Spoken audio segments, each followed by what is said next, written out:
सबको अपना आशीर्वाद दें। जोरदार तालियों से आइए अभिनंदन और स्वागत करें।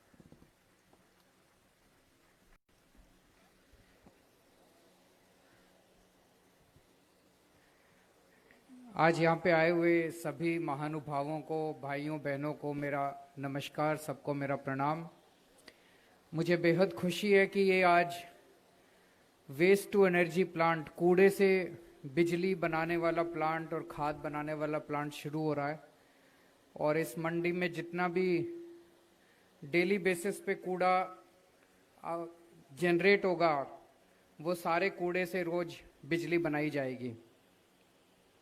दिल्ली देश की राजधानी है।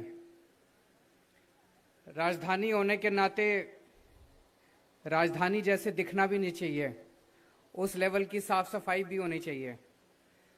लेकिन हम देखते हैं कि बहुत ज़्यादा चारों तरफ कूड़ा ही कूड़ा रहता है। कूड़े के 3 बड़े बड़े पहाड़ बन गए दिल्ली के अंदर। ये जो आज प्लांट चालू हो रहा है, इसी किस्म के ढेर सारे प्लांट्स पूरी दिल्ली में लगने की जरूरत है।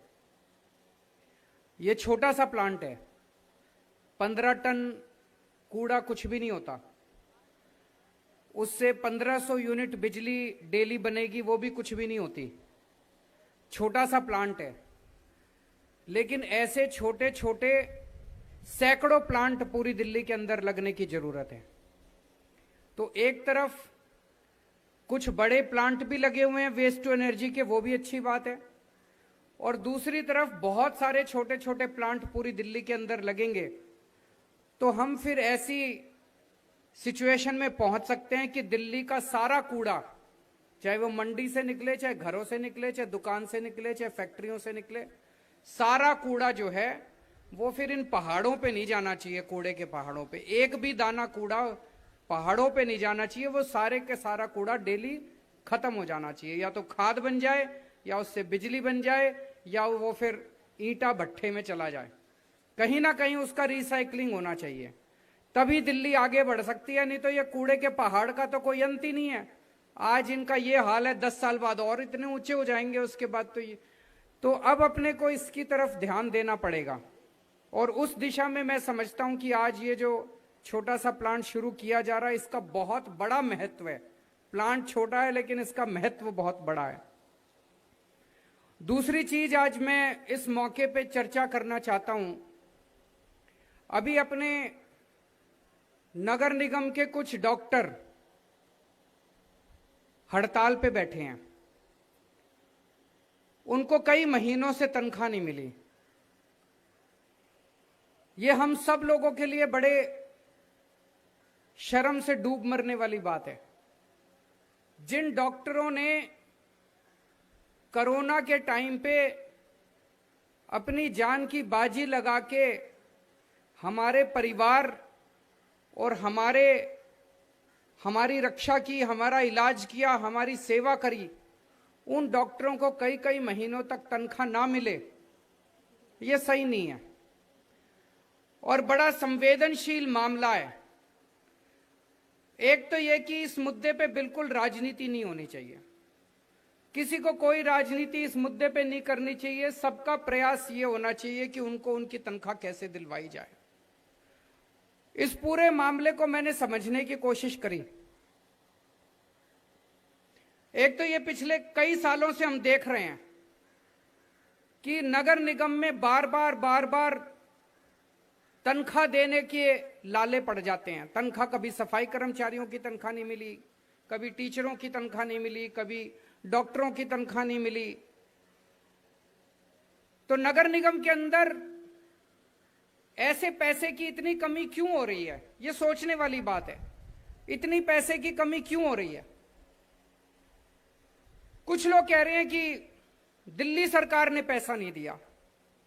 मैंने सारा पता किया, वित्त मंत्री यहीं बैठे हैं, फाइनेंस मिनिस्टर यहीं बैठे हैं। मैंने सारे अधिकारियों से पूछा, एक एक पैसा जितना बनता था, संविधान के अंदर, कानून के अंदर साफ साफ लिखा है, भाई टैक्स तो आप लोग देते हो, आपका पैसा है, मेरा पैसा तो है नहीं, मनीष जी का पैसा तो है नहीं। संविधान में लिखा है भाई इतने पैसे आएंगे, ऐसे ऐसे बटेंगे। जितना पैसा संविधान में लिखा है उससे 10 रुपए फालतू दिया है अभी तक हमने।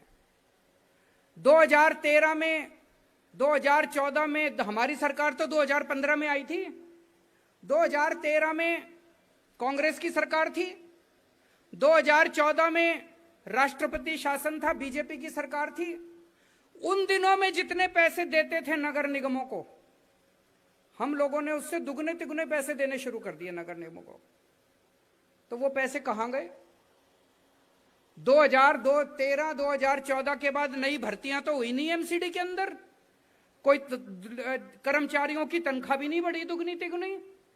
तो अगर हमने पैसे दुगने तिगुने देने चालू कर दिए तो नगर निगम में पैसे जा कहां रहे हैं? सफाई कर्मचारियों की तनख्वाह क्यों नहीं मिल पा रही? डॉक्टरों की तनख्वाह क्यों नहीं मिल पा रही? टीचरों की तनख्वाह क्यों नहीं मिल पा रही? सोचने वाली बात है। तो दिल्ली सरकार का जितना पैसा बनता था उतना एक एक पैसा दे दिया उल्टे। अभी हमने पिछले 3-4 दिन से, जब से ये सारा मुद्दा चल रहा है, मैंने सारा पता कराया, हमने इतना ज्यादा पैसा लोन के रूप में दे रखा है कि नगर निगमों को दिल्ली सरकार का 3800 करोड़ रुपया, 3800 करोड़ रुपया वापस करना है लोन का। हमने पैसा नहीं देना, नगर निगमों को 3800 करोड़ रुपया वापस करना है हमारा। जल बोर्ड पानी देता है नगर निगम को, 3000 करोड़ रुपया जल बोर्ड का बिल बकाया पड़ा है, जल बोर्ड को वापस करना है नगर निगमों ने। तो हमने तो अपना पैसा उल्टे ले नहीं रखा, उनके पास पड़ा है। फिर मैंने पता कराया तो केंद्र सरकार पूरे देश में जितने नगर निगम हैं उनको ग्रांट देती है। पूरे देश में जितने नगर निगम हैं उनको ग्रांट देती है केंद्र सरकार 485 रुपए प्रति व्यक्ति के हिसाब से। उस नगर निगम में जितने लोग रहते हैं 485 रुपए प्रति व्यक्ति के हिसाब से। पूरे देश में सारे नगर निगमों को केंद्र सरकार ग्रांट दे रही है। पिछले कुछ सालों से दिल्ली के तीनों नगर निगमों को ग्रांट नहीं मिल रही केंद्र सरकार से। पूरे देश में सारे नगर निगमों को ग्रांट मिलती है, दिल्ली को छोड़ के। दिल्ली में 2.25 करोड़ जनसंख्या है, 485 रुपए प्रति व्यक्ति के हिसाब से लगभग 1100-1200 करोड़ रुपए प्रति वर्ष बनते हैं।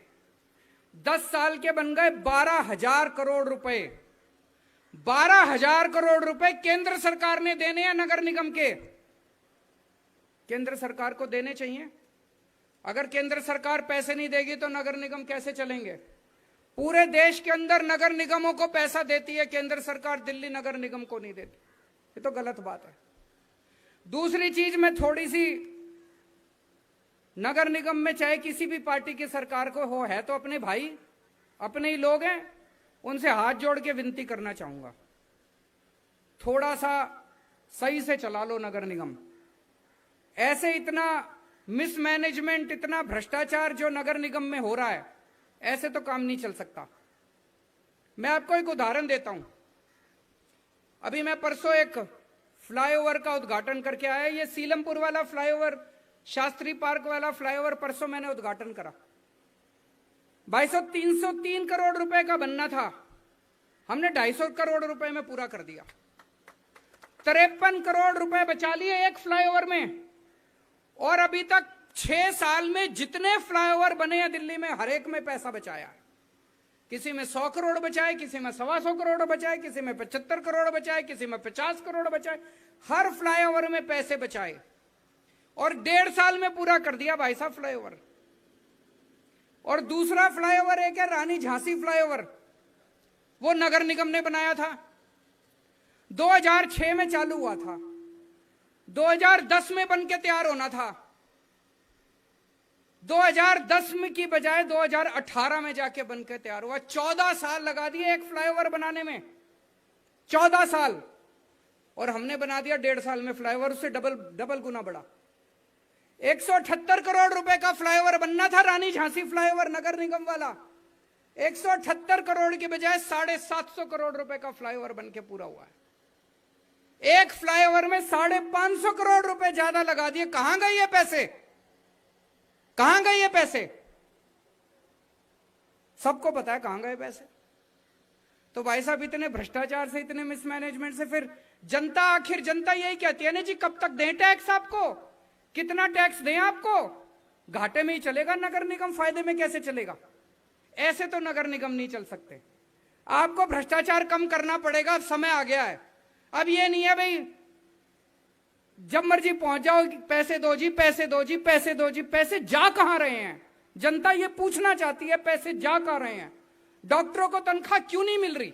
अभी अभी आने से पहले मैंने पता किया, 12,000 करोड़ रुपए का टोटल बजट है नगर निगम का, 6,000 करोड़ रुपए की तनख्वाह का बजट है। तो 12,000 करोड़ रुपए तुम्हारे पास आते हैं, 6,000 करोड़ रुपए की तनख्वाह देनी है तो तनख्वाह तो दे सकते हो। तनख्वाह क्यों नहीं जा रही? डॉक्टरों की तनख्वाह क्यों नहीं मिल रही? मिलनी चाहिए डॉक्टरों की तनख्वाह।